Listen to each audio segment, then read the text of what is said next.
നമസ്കാരം. പശ്ചിമേഷ്യയിലെ രാഷ്ട്രീയവും സൈനികവുമായ ചലനങ്ങൾ വീണ്ടും ഒരു അപകടകരമായ വഴിത്തിരിവിലേക്ക് നീങ്ങുകയാണ്.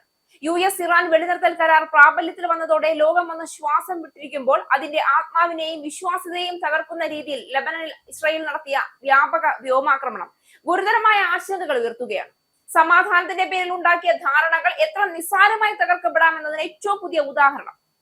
US-ഉം ഇറാനും തമ്മിൽ ധാരണയായ വെടിനിർത്തലിന്റെ ഭാവി ആശങ്കയിലാക്കി ലെബനനിൽ വ്യാപക വ്യോമാക്രമണം നടത്തിയിരിക്കുകയാണ് ഇസ്രായേൽ. ആക്രമണത്തിൽ കുറഞ്ഞത് 89 പേർ കൊല്ലപ്പെട്ടുവെന്നാണ് പുറത്തുവരുന്ന റിപ്പോർട്ടുകൾ. 700-ലധികം ആളുകൾക്ക് പരിക്കേറ്റിട്ടുണ്ട്. ബെയ്റൂത്ത് അടക്കം ലെബനനിലെ 100ഓളം ഇടങ്ങളിലാണ് ഇസ്രായേലിന്റെ വ്യോമാക്രമണം ഉണ്ടായത്. വെടിനിർത്തൽ എന്നത് വെറും വെടിയൊച്ചകൾ നിശബ്ദമാകുന്നതല്ല, അത് വിശ്വാസത്തിന്റെ പുനർനിർമ്മാണമാണ്. എന്നാൽ ആ വിശ്വാസത്തെ തകർക്കുന്ന രീതിയിലാണ് ഇസ്രായേലിന്റെ ഈ നീക്കം വിലയിരുത്തപ്പെടുന്നത്.